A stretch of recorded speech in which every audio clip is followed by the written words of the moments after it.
So, I all like your right. background, by the way. It's like Oh, it's very like Blade Runner.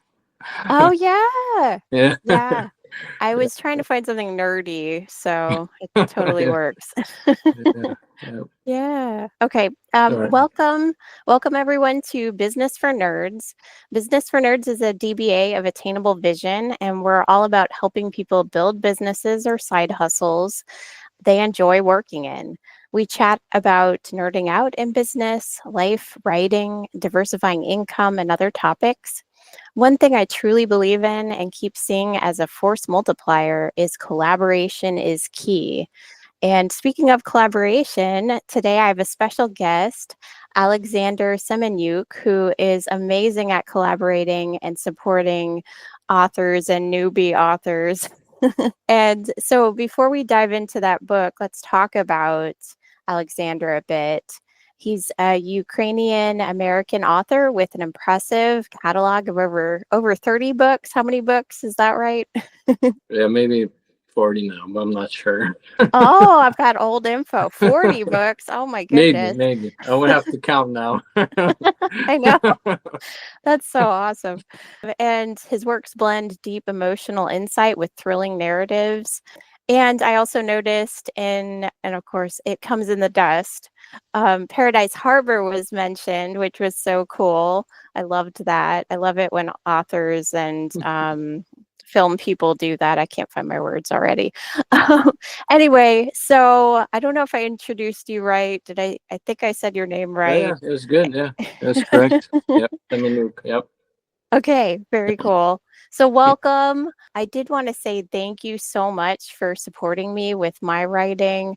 When I was brand new to Substack, so encouraged me and recommended my blog, and I'm just overly thankful. And also for giving me the opportunity to write for Lighthouse. That is so cool. Thank you. So thank you. Glad to help, and I'm really glad to be here. So thanks a lot for that. It's very, very fun to do this and exciting. Yeah, Yeah, I'm great. excited. So we're gonna talk about It Comes in the Dust and Twin Peaks. I have notes, but I want to give you the floor. Where do you want to start with all of that? Oh yeah, I mean we can. Yeah, we can start with let's start with It Comes in the Dust, and Okay. just Yeah. you can, if you want to, you can introduce the background. But uh, Sure. Let's see. So I will disclaimer, my GPT did help me with some of this because I sometimes have so many ideas. I can't condense it so well into something that makes sense for other people to read. So I was like, here's all my notes. Please help me organize this. So I don't let it write, but I let it organize. yeah, yeah, no, that's good. Yeah, so it's like an aide or an editor. Okay, so yeah, I did see, when I was writing my notes and reading your book, I didn't know anything about Twin Peaks yet because I saw it only a few weeks ago. I saw the first seasons, the movie, and then the newer season. Oh my goodness, I was blown away. Yeah, But after seeing that and reading your book prior to that, I saw the connections a little bit. Like you said your favorite show, or I don't know how to describe it, is Twin Peaks. yeah, yeah. I want to first ask you, was there any influence of Twin Peaks that you can tell with writing your book? Yeah, for sure. I think actually, so first time I saw that show was back in Ukraine when I was a kid, so in the 90s.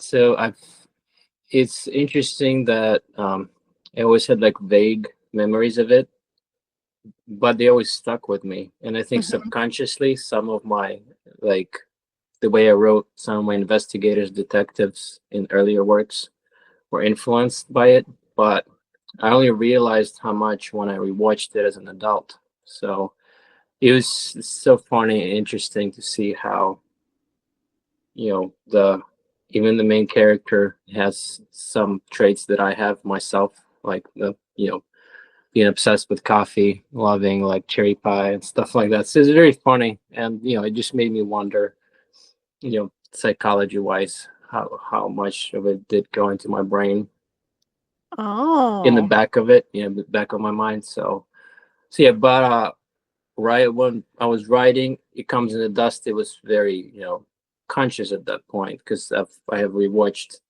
the show with the new season and everything. So it was that I wanted to pay like I think like a tribute in a way, not so obvious, but like a person like you who just watched it would notice. Hmm. I think if someone saw it like 20 years ago, they wouldn't notice. But then like I try to do like a little bit of a vibe with the cafe, especially in the town. That's kind of Yes. was the part where I wanted to that do that tribute.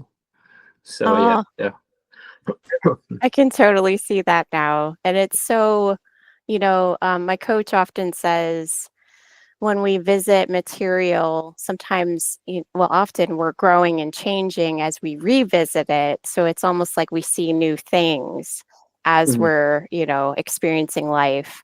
And it's like looking back at reading your book, which really wasn't that long ago. It was just a couple months ago. But like with this new insight of Twin Peaks, I'm like, oh, yeah, totally makes sense now. So cool. I love how you drew those together. And it is slight. It's not obvious. It's you know, like you said, there's hints. So cool. There's actually a writer and a blogger, and whoever is interested in Twin Peaks should look him up. His name is JB Minton. Have you seen him on Substack? No. He's expert in Twin Peaks. He's written a book analyzing it, Ooh. and it's very fascinating. So if you look him up, you just gonna love his material. He even does this whole like Twin Peaks school kind of thing every week. Yeah, Oh my goodness. yeah, it's pretty cool. Yeah, so that's just a suggestion for anyone who loves the show to check him out. Yeah, I'm totally gonna nerd out with that after this. Um, because I'm trying to analyze it. I've actually been going back and forth with my GPT about Twin Peaks. Like, what do you think about Judy? Where did that come from? What about the atom bomb? Oh my goodness. Um, so yeah, looking at that and then looking at what he's writing. Oh my goodness, I'm gonna have a lot of rabbit trails I'm going to get stuck in, but happy rabbit trails. Yeah, yeah, it's a lot of theories out there. Well, Hmm. I read a funny commentary saying that even David Lynch wasn't sure probably at the end what's the right theory. Yeah. so, so Yes. And I hear he was very tight-lipped about that. Like he didn't talk yeah, much about the meaning. yeah, it's just theories of different fans analyzing each character, or like you will Mhm. really enjoy like JB Minton's analysis too, because his theory is that majority of the show is inside mind of Agent Cooper. So it's like then he like does this whole study explaining like amygdala and all this, the way things work inside the brain, and Whoa. so that's his theory. But it's interesting. It makes sense too. So yeah, and then Yeah. other people have other theories. So that's Hmm. pretty So fascinating. cool. Yeah. Um, we might have to chat, you and I, about maybe a collaboration post about Twin Peaks if you're open to Oh it. yeah, yeah, sure. Okay. Always. Yay. Okay. Because you've known it much longer than me. I'm just like a newbie with that. Okay. Another nerd out rabbit trail I'm going to be going on, but a happy one. Okay. So cool. Let me see here. So sandstorms, those seem to have an almost malevolent presence within them.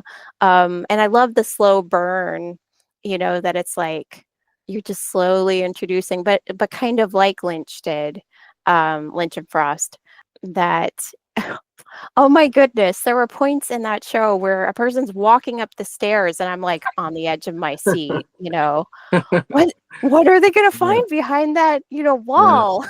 yeah. And there are some shows that are not interesting when they're, walking behind a wall. Yeah, But yeah. you and Lynch and Frost, you are able to turn those things, into interesting pieces. So how do you do that? Do you know how you do that? It's a good question. Yeah. I think try- what I try to do is imagine myself in the situation and Mm. just kind of walk through with my mind how I would be feeling in that situation, and then try to write it down. So you can't write down everything that's in your head. A lot of the time it sounds much better in my head than I write it down. I'm like, okay, that's not exactly what was Yeah. in there, the Uh-huh. situation. But I try to just kind of, it's for some books I've written, it can be kind of like tiring sometimes to take on the personality and just keep trying to take on those emotions of the character and Mm-hmm. the situation. Yeah. So Mm-hmm. so Mm. It um almost sounds like I don't know much about acting, but almost like method acting, I hear. I think what they do is something similar. I don't know if you know anything about oh yeah. that. No, yeah, Yeah. for sure. Yeah, yeah. Yeah, Yeah. yeah, yeah. Yeah, Huh. especially I did that especially with like Paradise Harbor. And I think it was most noticeable because like I just did like a lot of things the character was doing, like even like drinking like coffee and black tea like late at night, just like the character. I'm like, I only listened to like 1920s jazz for like 3 months straight, and Wow. it was Oh, really like in the character kind of thing. Even like eating, like I was like eating stuff he's eating in the book. So that's so cool. I can't do it with every book. Is some books are just more lighter creation, but you can tell the difference. The ones that I really get into, that's the ones that usually get the contract. So, and then I do some that I self-publish, and you can really tell the difference in like, I guess quality. What I did Oh, more for fun and more like really into it, kind of absorb into the material. So, yeah. Wow. That's so neat. And, as you share these ideas and how you write, I think you're helping a lot of us who are new, with fiction writing, to understand your process. Yes, we won't take your process, but kind of find our own yeah. through that. So that's really cool. And I had a question. I don't know if I sent it to you, but actually, do you do any writing coaching or anything like that for people that don't know what they're doing? Yeah, yeah. I mean, I'm more than happy to do it, but yeah, like you Mhm. said, though, I mean, you can kind of like help people, give them a nice push, and Mhm. but the main thing is for a writer to like find themselves. So Yep. it can be inspired by someone, but Mhm. it's important to try to find your own style rather than trying to copy or take someone's style. Then Yes. you can get very confused eventually, especially if you're going to do more than one book. You can get very, very confusing as far as like who you are, uh, Mhm. as a writer and as a person. So it's important to, like, I learned a lot from reading other writers and inspired by them a lot. Mhm. But like every like main book that I wrote, I was always trying to do something unique. Like I was always asked myself, what can I do that I haven't seen in other books yet, and how can I make my style different? Even though like I love this style, this writer, I want to make mine different. So I think that's important. So yeah, like I love like helping other people. Um, Mhm. but yeah, but the main thing in the end is for them to be like themselves with their own, style. So Yes. And you can see that natural giving again that you do in supporting so many of us authors or newbies. It's just so neat. Let me see here. So you talked about the diner and how there's a little bit of a connection there with Twin Peaks.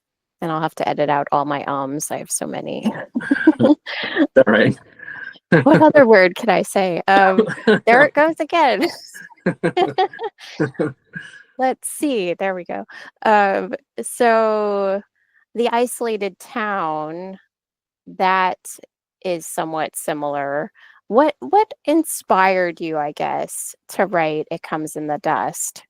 Yeah. So the town is actually it's an interesting story. So well, maybe I don't know. Maybe it's not that interesting, I'm but sure it will when be.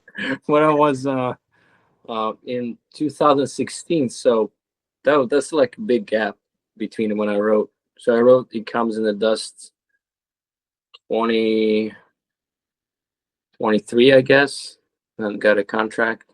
Mhm. But in 2016, I went on a train trip from Washington, D.C. to San Diego. And Mm. for those who don't know US, it's literally one end of US to the other. So it's a 3-day train trip. And one of the people that sat next to me was the guy who was responsible for putting these chips for the railroad. And he had all this unique equipment and everything. And we were talking a lot. And then he told me, like, I live in this town in the desert in Nevada in the middle of nowhere. And he was like, people are so weird, and there's this old downtown. And he's like, so it's hot there. And there's these big sandstorms come in, and he was like, yeah, I hate it there, but it's my home, so I'm just staying there. Every time I'm done with the route, I go back. So like years later, that's kind of what created a setup for me for that town. So yeah, I don't know if I should say the name of the town, but Oh, it's up since to you. yeah, but let's just say it's similar to the one in the story. Not the same, but similar. So it's yeah. Oh, So yeah, so neat. it was kind of like just I can just remember one thing from my life, or I can see like a picture, and from that point I can just create a whole story. So it just depends how inspiration strikes in the moment. So Yeah, so neat. It sounds like just different things inspire you sometimes. you know, Like that, you were able to turn it into this eerie place that's so interesting. And Lynch-esque and Frost-esque. It's just so neat. And I guess I'm jumping all over the place, but I don't know this, when did you start? I mean, probably as a kiddo. Did you start writing as a kid, or when did this yeah, as a writing kid, start? yeah. Mm-hmm. I think well, there's like different opinions in my family for which age I start writing exactly, but it's Mm-hmm. somewhere between 3 and 5. So Wow. so yeah, some people in my family say it was. I say it was around 5. Some of them say it was 4, 3. So I don't know. But I do Wow. remember the first story I wrote was like about Vikings and pirates, and I had it like written on a piece of paper, and I was like telling everybody what the story is. So That's so but neat. the Mm-hmm. first like I guess the real book I wrote was 2009. So Mm. yeah, Yeah. What book is that? it was so it's a book called Love and Ashes, and it actually is not available right now for purchase because Mm-hmm. the publisher that published the book, they went out of business. And Oh. I had all the PDFs and everything for the book on my old computer that just completely crashed. So like Oh no. I just haven't had the time because I would have to like go page through page, write it down again, and I just haven't had the time. It's just pretty long. It's one of my longest books actually. So Oh it's kind wow. of funny. You can see it on Amazon, but you can't buy it. Oh. Yeah. But you But have it written, like you have the hard copy? I have a Okay. bunch of hard copies. I can send you one. Oh, sure. Yeah, I have like maybe 30 of Neat. them. Yeah, yeah. Neat. Yeah, I could write a review for that, but no one else could get it, but Yeah, no one could get it right. Yeah. I wonder if there's an easier way to upload that. There's like a Um, program where you can take pictures of pages and it transfers to PDF. So I was thinking of doing that soon and like yeah, republishing it. So sometime right. I'm gonna get it done finally. Yeah, I think yeah. it's like 350 pages that I have to like, we have to go Oh, through and that'll get take a it all in while. there. Yeah, yeah. Yes, yes. My scanner only takes like a few pages at once and it'll like combine them. Oh, it's so annoying. Yeah, yeah. Anyway. Okay, so back to your book. Oh, yes, some of the similarities too, the interesting characters.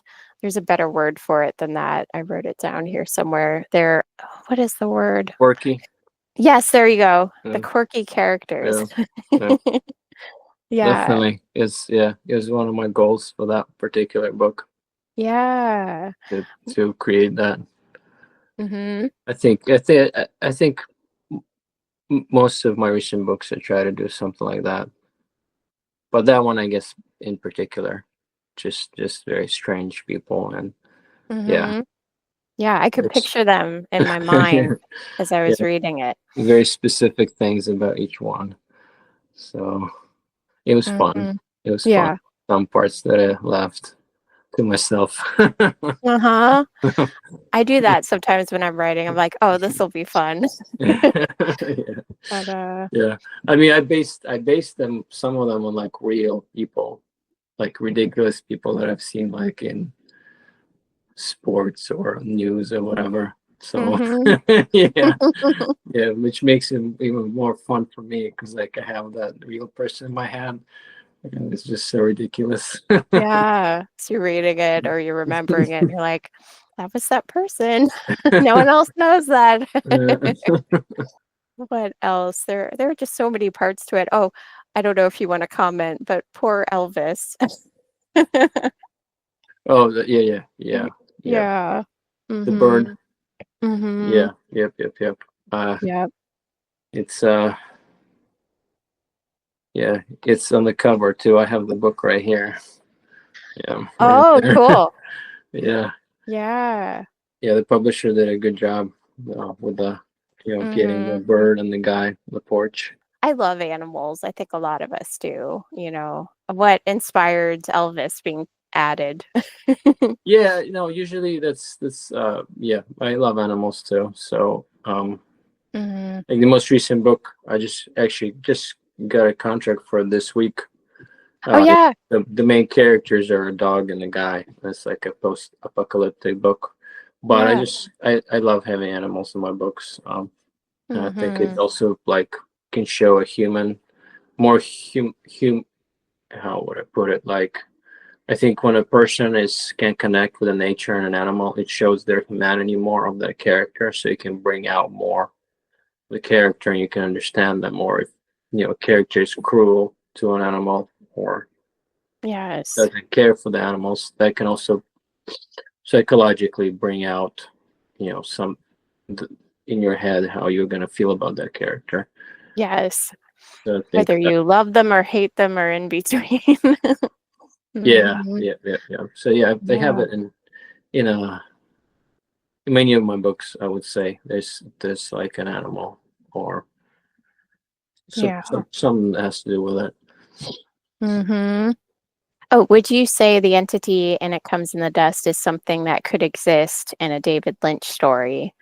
Oh And yeah, I mean anything mhm. can in his stories. Mhm. It's yeah, with his world, it's like Lovecraft too. I don't know if you read Lovecraft. I haven't. I need to.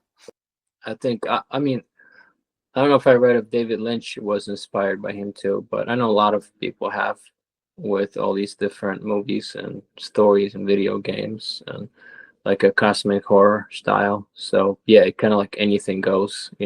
He's kind of considered the first guy who did this style, and yeah, definitely Lynch too. Like it's yeah, I think anything's possible in that world, whether it's real or not. You can see like anything, and it's in his work. It's always also like metaphorical for something, which is Mhm. which is so great when you like understand it. It's sometimes you don't even catch it until like you watch a second time, like a film or a series. Yes. Yeah, so you catch it second time, maybe third time. So Yes. it's very cool because it's a lot of like metaphor. Yeah. I feel like I need to watch Twin Peaks again, and I need to read your book again. Hmm. But I've got other books of yours I need to read again, actually, or start reading. I was going to ask about, so I guess I'm obsessed with figuring out what is Judy, going back to Lynch. What do you think? Or do you have any thoughts about that? I I mean it's I just read theories, but um it's evil spirit or like a demonic cosmic entity. Hmm. I guess these are the most kind of like the most popular theories. I've read one where they're talking about how you know Bob, I guess, like he needed her as a vessel, but once she brought him into the world, then he could be on his own. So Oh, that's like another theory. There's the like I was telling you about JB's. There's more about just stuff that's happening inside the character's head. So, yeah. and there's a lot to kind of. I mean, he wrote a whole book about it. So, I mean, you would just have to kind of read that. So Yeah. you can see what he means by that. But yeah, I mean, You wrote a whole book about it? yeah, Twin Peaks, yeah, like a whole analysis. Yeah. Hmm. Um, but yeah, it's hard to really, I don't think I'll put myself for any of the theories concretely because I think any of them, work could Hmm. work. So it's very hard to like for Yeah. me to say what I really like believe about the character. It was just very surprising in general for me. Like in Yeah. the third season, when it happened for the first time, I was just like, what is going on? This Yes. is so weird. Like, Yes. And cool. So yeah, weird and cool and yeah, yeah, terrifying. yeah, yeah, yeah. But I don't know if it's. I think maybe it happens in that bar scene. The bar scene, That's which where she like, I guess, kills a guy. Is that the first time we see what she really is? was it the bar scene? I only saw it once. Yeah, I mean, I've seen been a few years since I've seen that one, so like, yeah, I can't. Yeah, there's a couple, I don't know. I remember she killed, well, something that looked like her killed the couple. There was this glass box, and I Mhm. guess somehow Dale ends up in the box when he's falling between worlds, which I Oh still don't yeah, yeah, understand. And then yeah, she somehow breaks out and like kills yeah. these That's two right. people. Yeah. And where else do we see her? I guess the name of one of the uh, diners was Judy at the end of season 3. I need to see it again. It is so all over the place, but it somehow does make sense, but it doesn't. Yeah, yeah. No, I've read some of the craziest theories. Like, I read one Mhm. theory that said that, like, Judy and the dad, they were trying to like give birth to like Antichrist, but then Oh, the girl ended up not being what like they wanted to be because she was saved by like the good force right. to like oppose it. So that was really interesting too. Interesting theory. So Yes. Yes, and that creature that crawls into her mouth, the mother, Laura Palmer's mother, I don't remember her name. Uh, we think, my husband and I have been chatting about this. We think that it was her mother that weird creature crawled into her mouth while all that wildness was happening. yeah, I can't even describe it. It's I need to see it again, and I need Yeah, to like yeah. take notes when I see it and see if I can analyze it. But Yeah. I don't know. It's so wild. But yes, they thought it's so weird that both of her parents were somehow demonically influenced or weird creatures, but then she's good. Like you were just saying. I don't even know how to say it, but Yeah, yeah, yeah. yeah. It's hard to know, but Mhm. I like how he builds all these connections. It's cool Mhm. that after so many years, it actually kind of makes sense. How they're all older actually, and because in the original, like it's actually supposed to happen like 20 some years after, so it ends up Yes. being kind of cool in this way. Yes. I was like, that's amazing to wait that long to finish your Yeah, story. yeah, yeah. I love the Kyle MacLachlan's acting. It's so good because he does like the damaged brain personality, and then he does the evil personality all in Mhm. one series, and it's just great. And there's so much like humor in it, and dark humor. It's Mhm. so many scenes you just laugh at, like the arm wrestling. Yeah. Just the guy with the Yes. coffee. Oh, yes. Casino scene is hilarious. Where Yeah. he's just Oh, winning yeah. every slot, he's hitting jackpot. Yes, and he's, like, stumbling around, and I'm saying, "Why is no one helping him?" Like, he's obviously out of it, but not one person is like, "Oh, we should take you to the hospital maybe." You know? Not one person. Yeah. Yeah. Not even his wife. Yeah, it's too funny. Yeah, too Mhm. funny. Yeah, Yeah. yeah. Such a good show. Such a good show. Anyway, let's see, what was another question I had? Yeah, the slow burn, how you don't, you're not just you don't do like jump scares, at least not in this book.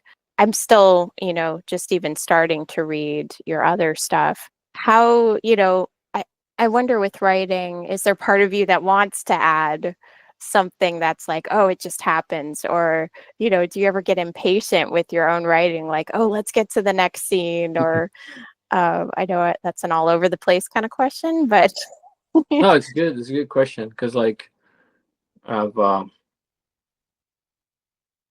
actually, my writing used to be longer. Like, my earlier books, they're all like way longer than my Mhm, current books, and that's kind of, you were referring to it earlier. But I think what I learned to do in maybe the last 6 years, very well, is to put in, like, to make the pages, the paragraphs, everything smaller, but put more emotion and intensity into them. So mm, while in the older books, we have a lot of like descriptions, description of the room, clothes, whatever, and they would end up really long. mhm, Like, I read some of them now back, parts of them, and I find some of it boring. mhm. So, Yeah, but yeah, like if I'm reading my more recent books, I actually I'm surprised myself sometimes. I'm like, oh, I'm actually enjoying my own book. It's so funny. But that's I awesome. think that's the big difference between my older books, where um, it's just being able to put more like emotion, intensity, and for a person also to relate to it better. Yeah, And that's that's the good. big difference. And yeah, sometimes I always create an ending for the book Hmm. right in the beginning. So I usually have a beginning and an end and nothing else. Oh, So, like, I'm kind of filling it in as I go till yeah. like a target, like a goal, reach the ending. So sometimes I have this feeling like I need to rush to get to that ending, but just have to sometimes slow it down, because you can notice when I'm rushing. You can see it. So Mhm. you can't really ruin the mood of the story. Yeah, Yeah. that's when maybe we need to at least me, I need to take a break at that point. Like, okay, I need to go do something else. I'm over focusing. Yeah, yeah, yeah. Hmm. Yeah. Um, let's see. I think I had a thought, but it ran out. I'll probably remember later. Oh, yes, how I write, of course, newbie, but I guess I'm finding my uh, path with writing. And I think I told you I did more academic writing, or I may have put it in a blog. I don't even remember who I said this to, that I did academic writing before with working on, schooling and things like that. And I feel like the fiction piece is brand new to me. I wrote when I was a child. I wrote in high school a little bit. I wrote some songs later, but I didn't really write fiction. And as I'm writing now, I want to keep it interesting for myself. So I actually, so far, at least with my first little thing I wrote and the other that I'm writing, I haven't figured out where I'm going yet. And I want to keep my character and I in suspense. So I'm like writing it and figuring it out as I go. I don't know if that's No, that's good. That's good. Yeah. bad, like a dumb idea. No, I don't know. What do you think about that? no, it's good. A lot of famous or like some of the best writers, that's how they do it. I mean, at least from the interviews I read with them, they're Yeah. Huh. going with the story, and Yeah. Seeing where reading it as they takes you. go. No, that Mhm. happens to me too. Like Mhm. some character, I end up, doing something completely different just Yeah. because like the feeling, how it's going. So Mhm. I've Yeah. been more lenient towards my characters in the recent years because like first half of my writing career, like even my readers would say, well, we know one thing is gonna happen in the end, like the main character is like gonna die. So they're like more like now it's I'm kind of more like I'm figuring out different ways of trying to be more lenient, kind to the Oh, main did you kill characters. off your characters a So lot? in the early books, yeah, yeah, Oh, that's always. so mean. Or like maximum suffering, like but it's like the first, I would say, 6 books, yeah. Oh. And but after that I started kind of adjusting it, yeah. Yeah. And I do have to thank my editor too for that, because she was always telling me like you can't just just kill your main character in every book in the end, like That's try to kind of like awesome though. try to help them survive, like go through a challenge and struggle, like she was telling me, like people like to see someone who goes through all these challenges but succeeds, and it's inspirational. And it Kill off made the sense to girlfriend me. Yeah. instead. So it made Yeah. sense to me, so like I've been trying that Mm. even if the main character ends badly for me now, I still find some kind of way, like a legacy or something, to improve it. I don't know if Yeah. you read, I have it here with me, The Serpent of New Orleans.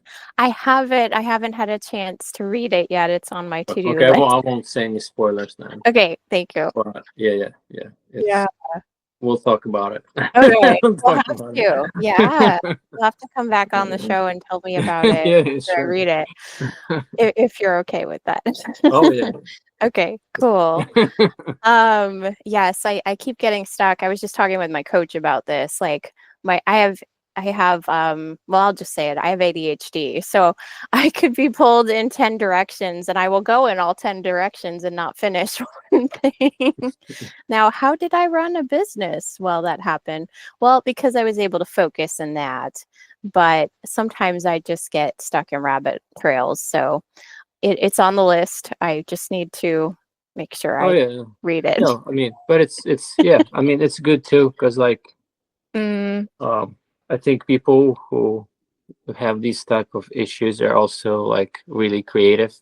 You know, and yep. can are able to use like some of their other expertise combined with like, other things. So Yep. it has this like strengths and weaknesses. Yes. Most, I think, more strengths than weaknesses.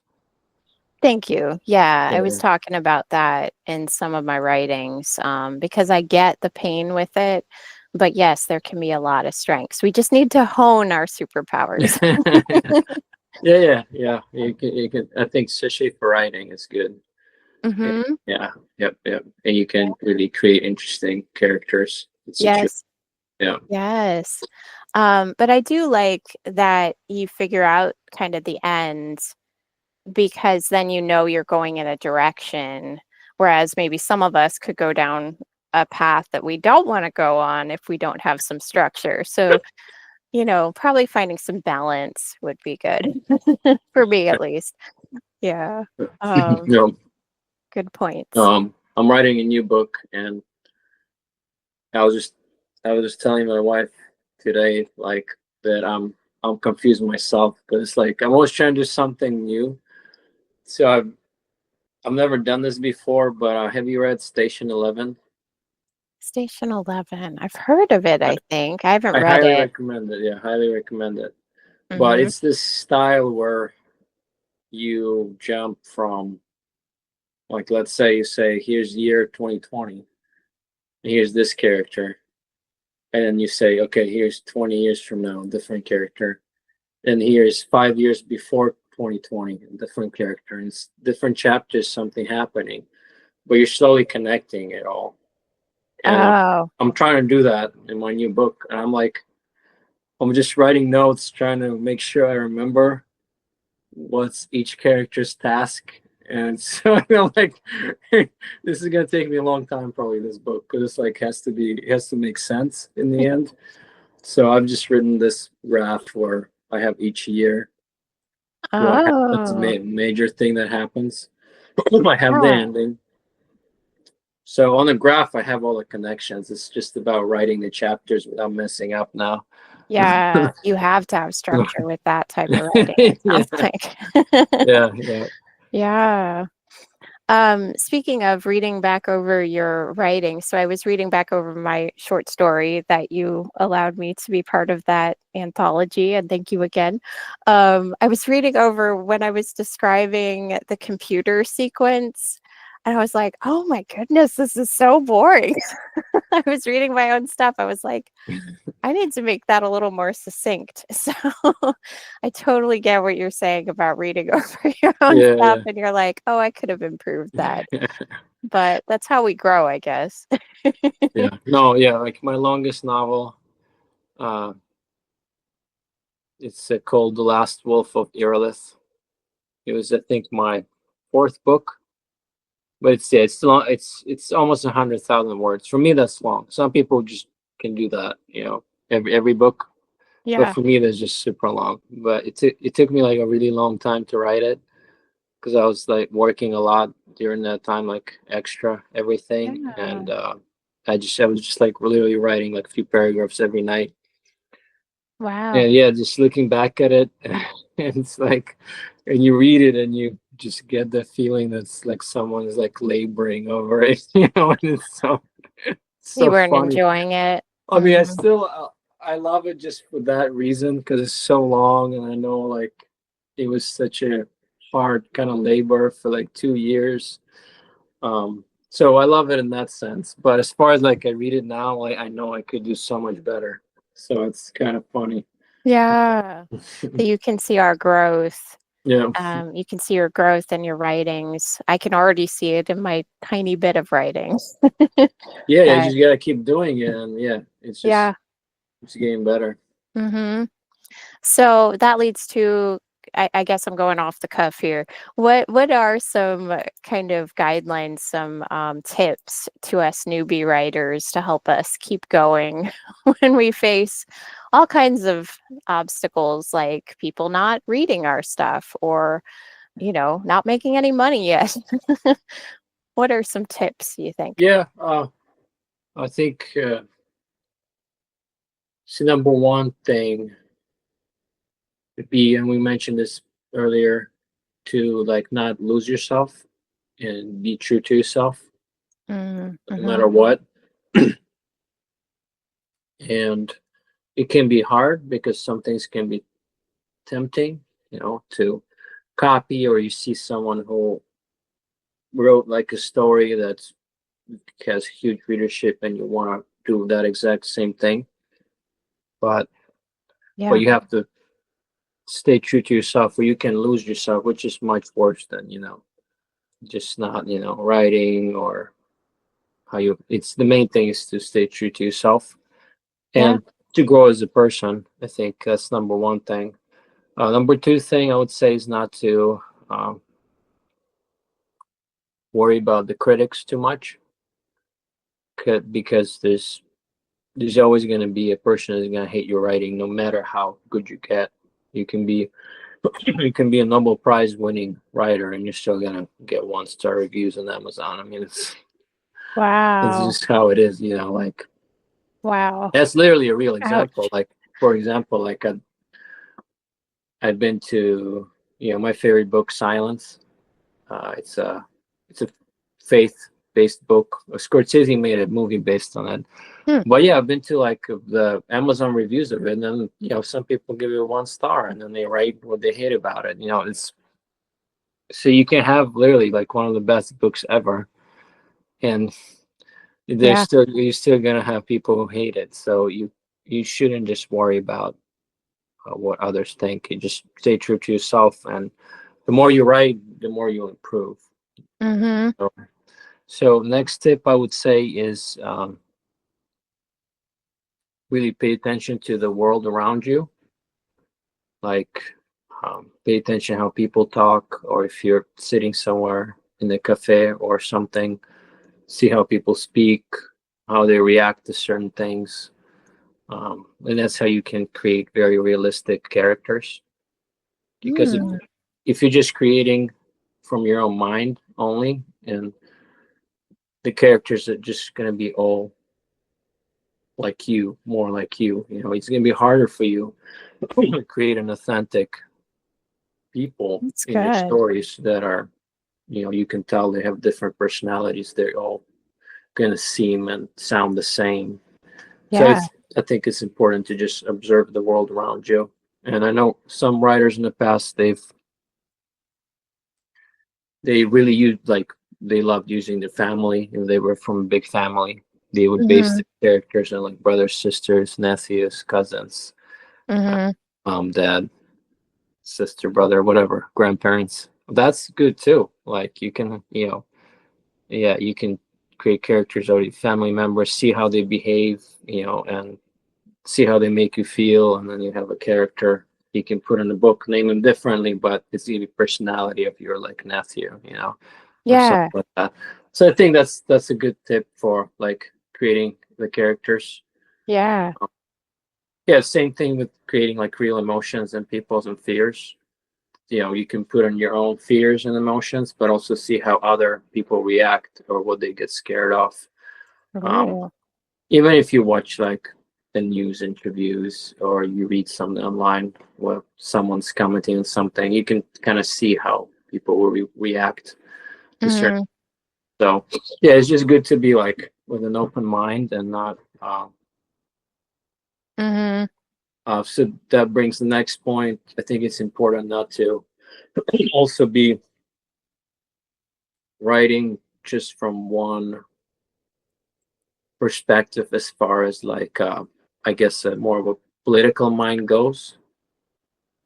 It's important to write from a human perspective. So it's good to understand people who are, very different from you. So Mm. why are they like this? Why do they say things they say? And Mm-hmm. yeah, it's important not to, so it's important not to bring your own bias. It's impossible not to do it completely, and you can always tell some bias in every writer's books, I think. Sure. But the less you can do of that, the more realistic and lifelike with your creation can be. Hmm. Yeah. Wow. The last tip I think would be um, to write an outline, write down your characters as they come. Just write name of the character, short description, and just have some kind of a base so you can always like look back to. if you get confused. Oh, yes, which I Yeah, do. yeah, yeah. I think it's important. Mm-hmm. If you have like what sometimes I'll just be sitting watching like a movie with my son, and then I like, okay, I just got this short idea for my book, and I'll just take my phone, write it in a note, like a little paragraph. Yeah. So whatever you're doing, just you're gonna forget it. If you don't write it down, you're gonna forget it. In the Oh, moment, yeah. if you got a little idea to add to your book or story, just write it down. Yeah. You're just gonna forget it. Mm-hmm. The thing Always is, take notes. okay, yeah. So I think that's kind of the main points. At Yeah. least, at least for me, that's where I'm trying to go as far as just Yeah. improving all those points. Yeah, I do see like um, writers, especially on the blogs, get very discouraged when someone writes a negative thing towards them. Yes. Yes. So I think that's just really hard, and but it is important just not to take that to heart, because yeah, people will come with their own bias and whatever how they view you. So Yep. it's Yep. more of a it's more about themselves than about you. And yeah, just important to know, no matter how good you're gonna get, you're always gonna have haters. So Yep. That's yeah. I may make that just itself into a clip. Well, all of the guidance you just gave, which was amazing. But yeah, I really like that right there. Very cool. That's such good advice. And I feel like I can take that right now and start using that guidance. I need to actually create some profiles for my characters so I remember who they are and what they're doing. Because I'll Yeah. be like, yeah, I got to read over the last chapter. I'm like, what was going on here? Oh my goodness. I need to like write up a little synopsis for myself. Anyway, that's probably why having a vector, and an end goal is a good idea. So anyway, oh, I did want to ask. So you have your book in front of you. Do you have a favorite piece, and would you be willing to read a little bit of it for us? Oh, I don't know. From this book. Yes, yes, and no. I have no idea. I would have to like. Did I have a good quote here? I threw you off. I know. Yeah. Hey, man. Mm. I have Hey, a place I think that looked interesting. you'd probably have a better one than me, because I like don't know. honestly, I've been writing so many like sometimes like I have a few friends who've read all my stuff, and I guess they have like really good memory, but specifically this one friend, and he'd be like, "Oh, you remember?" And he says a name, and you remember when your character did that? It's like in this movie. And I'm just sitting there like, I don't remember the character's name. I don't remember what the character did. And I'm like, That's me. yeah, that's I forget all right. that stuff He too. did. It's so embarrassing because like just so many characters I've done over the years, and Yeah. I just sometimes I'm like, okay, I really don't remember like what happened. So sometimes when I like rereading my books, it's like a new thing I'm reading, so it's kind of funny. And I'm like, oh Yeah. wow, I wrote this back then, like this line. It's so weird. Yeah. When Yeah. I was reading it and writing up my little notes, because I also plan to add like, I don't know, I might throw in a little PowerPoint just kind of going over it a little bit without too many spoilers. I don't want to spoil it for people, but just highlighting things. I took little snippets of it, and I was going over one earlier today to try to refresh my brain. Yeah, I could actually just drop it in the chat if you wanted to read it for us. Because Let's see. Kindle lets you take a little snapshot. Let me see, where is my chat? I don't know where the chat is here, so. There it is. Oh, okay. Hold on. Let me see. Okay. All right. I think I can read it. Yeah, that's from Kindle location 159 to 165. Okay, let's see. I finally went into the bedroom for the first time. There was a neat single bed. Oh, you know what? I'm gonna put on my glasses. Yeah, I've been reading my reading glasses now, and Okay, sounds good. it And makes I a threw big you difference. off. Yeah. I have readers and listeners who love this part of the show, so we're just trying to make them happy. Yeah, no, for sure. Yeah, it's good. All right. I finally went into the bedroom for the first time. There was a neat single bed with one small side table and a narrow closet. I lay under the sheets and tried to sleep again, but with this howling wind, it took me hours to do so. The wind turned into a dust storm and completely engulfed the house. The sand was beating against the walls and the windows, and there was something else, someone else. Long black nails reached towards my throat, and then I sat up in the bed with cold sweat running down my. Now y'all That's have it. to It read. ends. It ends. Well, Yes, my forehead probably. that's all I took. All right. No, it was good. It was Where good. is Yeah, it? Running. forehead or probably. Maybe oh, it cut it off. Oh, thank you, Google. Running down No, my. it's good. I like that part. That's awesome. Mm, I don't even know how to give you the rest of it, but y'all have to read more, to find out what happens. yeah, there you go.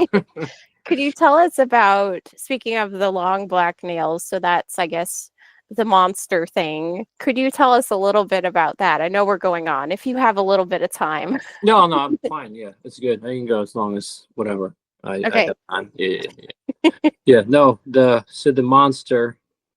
I try to do something very creepy, just the imagery very creepy and sinister Mm-hmm. and mysterious at the same time to just provoke a certain feeling Yeah. and in this book there isn't a lot of intense violence. Right. It's all just kind That's of what I love about it. psychological. Yeah, it's just Mm-hmm. a psychological build up and like almost like a slow psychological kind of intensity. You can say torture of the mind. So Yeah. yeah, I mean, I think maybe just one character, you know, the horse. I don't want to spoil it, but something horrible, like really horrible, happens to just one character. So One of them yes, characters. Not sure which one, but one of them. one of them, yeah, yeah. So yeah, it's mostly just very. It says that's what I was going for, just the imagery, and so the reader can wonder really how it looks, but not figure it out. And I think certain imagery, especially in thrillers or horror books, Mm-hmm. you can trigger certain specific things as far as fear goes. Yes. I mean, I don't want to like traumatize anybody, but uh, They're fine. They read horror and, yeah, yeah, supernatural and, stuff like that. They're good. yeah. Well, not spoiler alert. Just don't listen if you get scared easily, people. Yeah. Okay. No, no, but I'm just saying in general, like there's certain like imagery that will affect the person's mind more than other. Like if Oh, it's yeah. a long shadow or like a long nails is always kind of associated with something creepy. Like a witch Uh, or something. yeah, yeah, witch or Mhm. like just the also imagery of that type of imagery also can trigger someone thinking about like a spider legs or they kind of different type of fears can come to a person's mind. I've Mhm.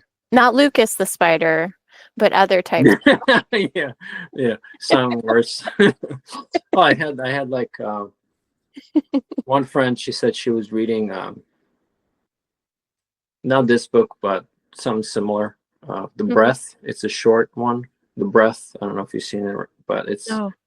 And she was just saying how she was like she didn't realize what it was when she was reading it late at night, and she was just like, "I hated you so much," like that night. She's like, "I was expecting like the creature to be right outside my door or window." Oh. So like, yes, it's that it's the buildup that will trigger like can Yes. trigger something. I need to figure out how to Um, do that.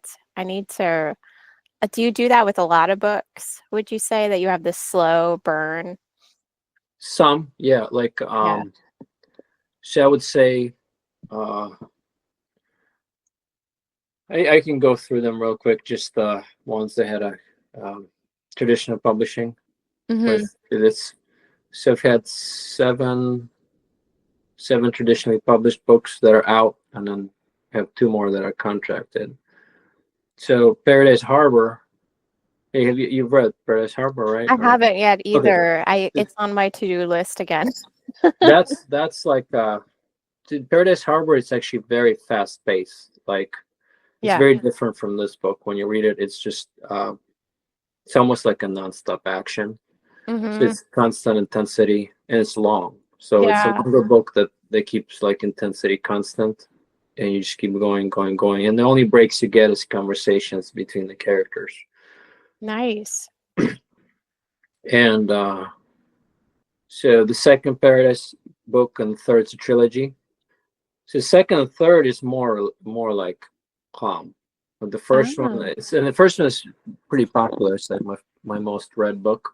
Oh. So a lot of people like. Some people hated the intent. Like we were just discussing. Some people are gonna hate what you write. Some people are gonna love it. So I had Yeah. like reviews saying, if you could just slow it down and describe it more, and just give us a Mm-hmm. breather between each action sequence.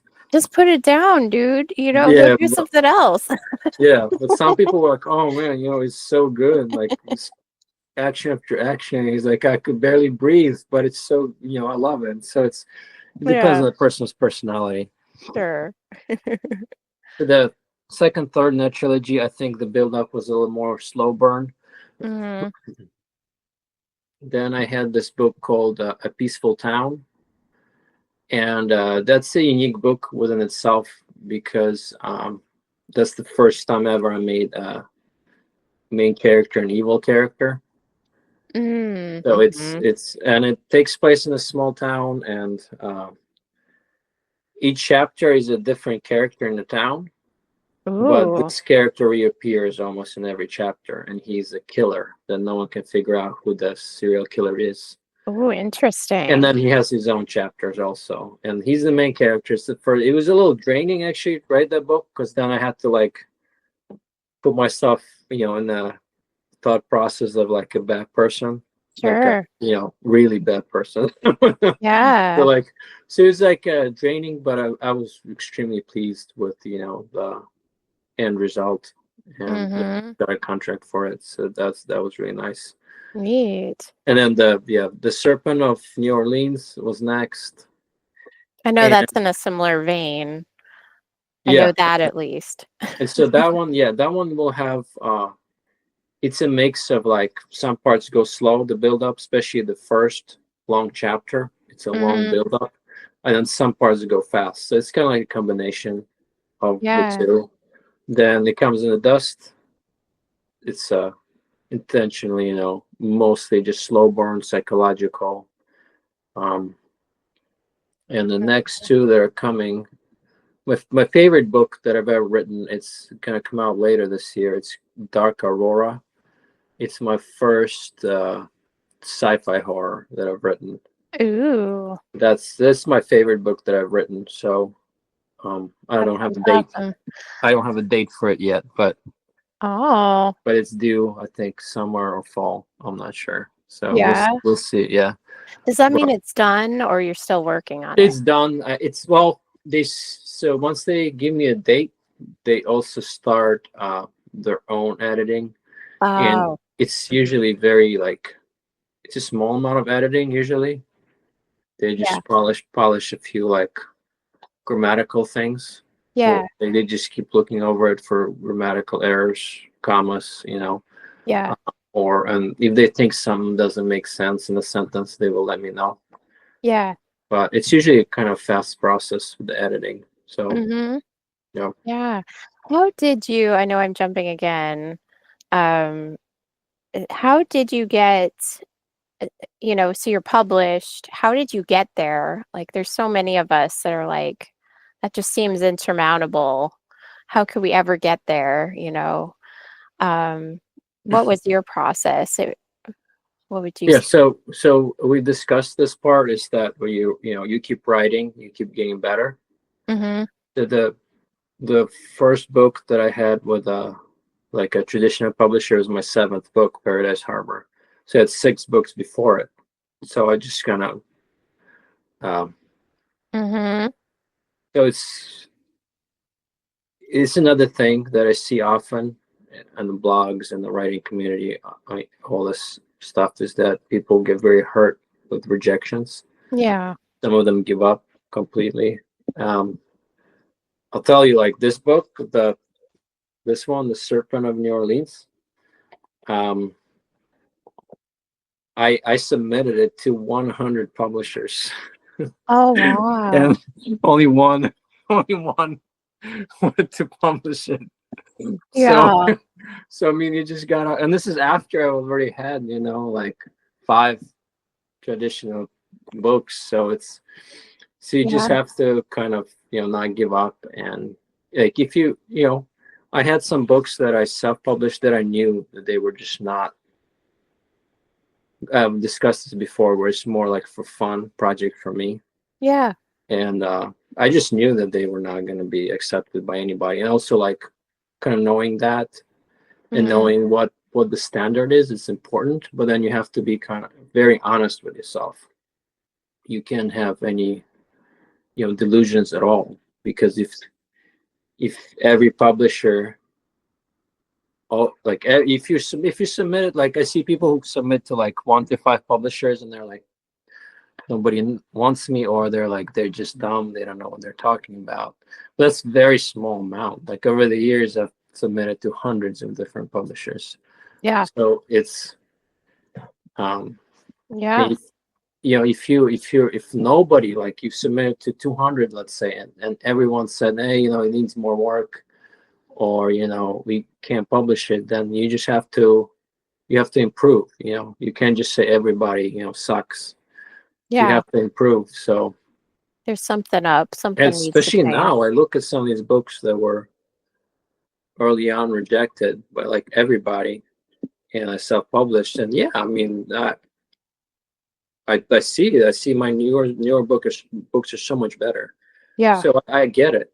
I get it. Right. But you have to be like really honest with yourself, and you have to say, okay, I have to keep improving and getting Yeah. better, writing better material. Yep. So that's a Determination, not giving up. yeah, yeah. Mm-hmm. And also, that's not to say that you can't be successful with self-publishing, because there are super successful writers and authors who self-published. Yeah. Even the Martian, that was self-published. Yeah. Or I forget the name of the book. Is Shack, something Shack, The Shack, I think, right? Hmm. The Shack, self-published. I mean, there's some other titles, huge bestsellers, self-published. So you Wow. can Mhm. succeed doing that too, but you do have to have it, polished, and take care of it really well. Um, I Yeah. had a book that I self-published that reached #1 on Amazon, like a few Yeah. categories. Uh, Neat. it was a City of the Spider. It's actually like a Blade Runner type of thing in the future, like it's a dystopian city. And I, Oh. I didn't even submit it to any publishers. I really liked how I wrote it and the story, but I just decided I'm just gonna self-publish and see how it goes. Yeah. You didn't But want yeah, to you can change. you can Mm-hmm. do well with self-publishing too. So it's Neat. yeah. Yeah.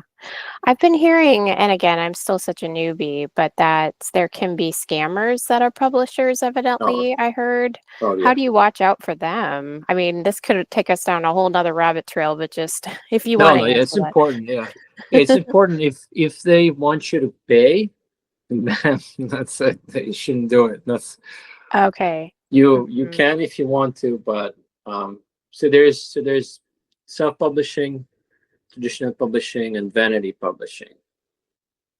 And then I guess there's also the scams, but the scams are usually about like vanity publishing, and they will, you know, they will usually tell you like, we're not really vanity publishing. You pay us, $1,000, and we are gonna, that's investment, because we're gonna, share your stuff with this many blogs, and we're gonna Mhm. post you on Facebook and stuff like that. But it's you're just Yeah. paying for them to print a book that you could do yourself, and then you can do all that stuff yourself too. Right. So Yeah. yeah. Oh, self-publishing definitely always, in my opinion, better choice than Yeah. publishing, to go with that. Yeah, and Mhm. I don't. Yeah, I don't think there's anything wrong to self-publish. It's uh, Mhm. it's just how then how you talk about it, how you can market it. Um, Mhm. Having a it's following is yeah, important, it yeah, sounds like. yeah. Mhm. So yeah, just depends. But definitely would stay away from the if they tell you, pay us, then it's not. Yeah. You It's should supposed to just be free for the yeah, author. yeah, yeah, yeah. Okay. Good Either to they pay you or or yeah, it's I mean the minimum the traditional publisher will do for you is edit, give you a cover, nice print, professional. They will do a very basic like commercial or deal, some kind of deal, and they will do like a giveaway for you. That's like the most basic thing a traditional publisher will do. Yeah. Some will even pay you like in advance, the fact that Neat. you're publishing with them. So yeah, but if they're asking you to pay them, then Mhm. it's just that type of business. Yeah. Yeah. Maybe run away. Yeah, yeah. Yeah. Okay. I know I was all over the place. Were there any other things you wanted to tell us about It Comes in the Dust or any other books? Let me think. Mm. Oh, that comes in the dust. Yeah, I think I would add that the book is a good example of how, when you're very low in life, it's so important to get yourself through that moment, no matter how painful it is, because there's something, much better will be up ahead. If you're at your Mm-hmm. very lowest point and you think that you can't go lower, then you go through this time and things are going to get better. So, Yeah. and it's not a spoiler, but the main character is, he's about to commit suicide in the beginning. So, and then you can see how his life unfolds Mm-hmm. to that eventually. So Yeah. yeah. So I think that's one thing to think about, like on a deeper note about it. Yeah. Yeah. I loved the growth of the character. That was really neat. Yeah. So cool. Let's see. Anything else we want to talk about with Twin Peaks? I think I had a couple other questions. Let me see if I think we went over most of them. I guess it depends on the theory, but I do worry about Dale Cooper. I was like, did he ever find happiness? Like, doesn't look like it. Oh, it seemed like a very sad story. Yeah. He didn't seem sad, except maybe at that last scene. Yeah. Yeah, I mean, like the original series is such a like a bad ending for him, Hmm. and Hmm. until we knew that there's gonna be a third one, that was the ending, right? So like, but then you Hmm. would expect like something much better in the end for him. The third one is, and it's Yeah. just not that much better. Yeah. So it's like I think that's, but I've seen it for many people. It's frustrating, like because they were like they wanted like a good closure for the Yes. character, and like Some sort of he closure.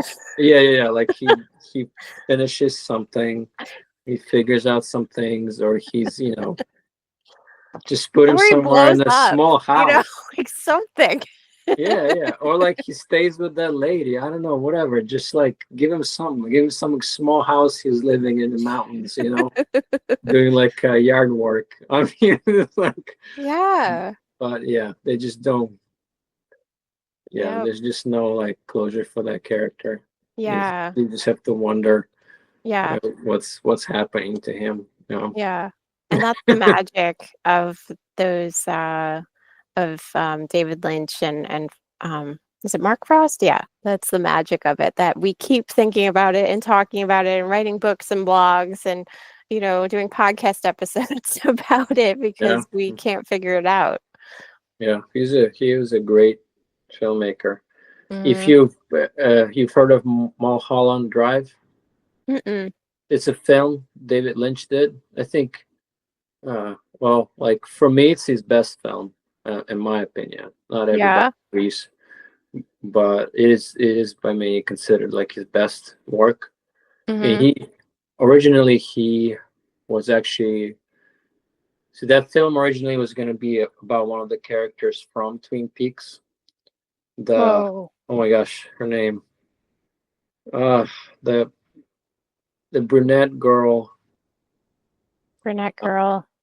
She's Oh, she dates the guy on the motorcycle. dates a guy in. We have a brain freeze. Same. Oh, yes. Oh, I forget her name. The best friend of Palmer. Yeah. Her. It was gonna be like, I think he was gonna do like a spin-off movie about her, Oh. but then he changed his mind, and but that, like, the Twin Peaks vibe is still there. And yeah, for anyone who's a big fan of Twin Peaks, Mulholland Drive, I definitely recommend it. It's Ooh.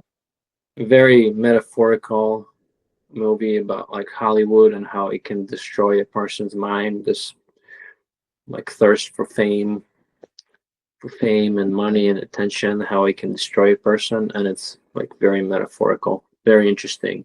And Yeah. especially if you watch it twice, you start, realizing things that are put in there, Yeah. because it can be very confusing the first time you watch it. The second time you watch it, you understand what's happening. So Yeah. I need to watch all of his stuff. I've watched some of his other stuff, but that was before Twin Peaks. And I feel yeah, like I didn't appreciate him until Twin Peaks. And now I got to watch all his stuff again and see this too. Oh my yeah, goodness. very Mm-hmm. unique. Yeah. It's too Yeah. bad he couldn't make more work, because of his sickness, Yeah. but yeah, very unique guy. Very Yes. interesting. Yeah. Yeah. So cool. We're going to be talking about him for years, I think. Yeah. So, well, thank you so much for going over your books and It Comes in the Dust and, nerding out with me about Twin Peaks. That was so fun. And thank you again for supporting me and others in our writing. Was there anything else, or how do we reach out to you? How do my followers reach out to you if they want to buy your books? Yeah, I mean, Amazon is the best place to do it for sure. Just Alexander Semenyuk, it pops up. But they can always also email me or message me by going to my blog on Substack, Hmm. and I'll get the email. So if anyone Hmm. has any specific questions or is just looking for advice, I don't mind. I will always like email back with whatever advice they want to get, or just get an opinion. So I love that. That's so cool. Yeah. So thank you everyone for listening and continue nerding out and take care, everyone. thank you.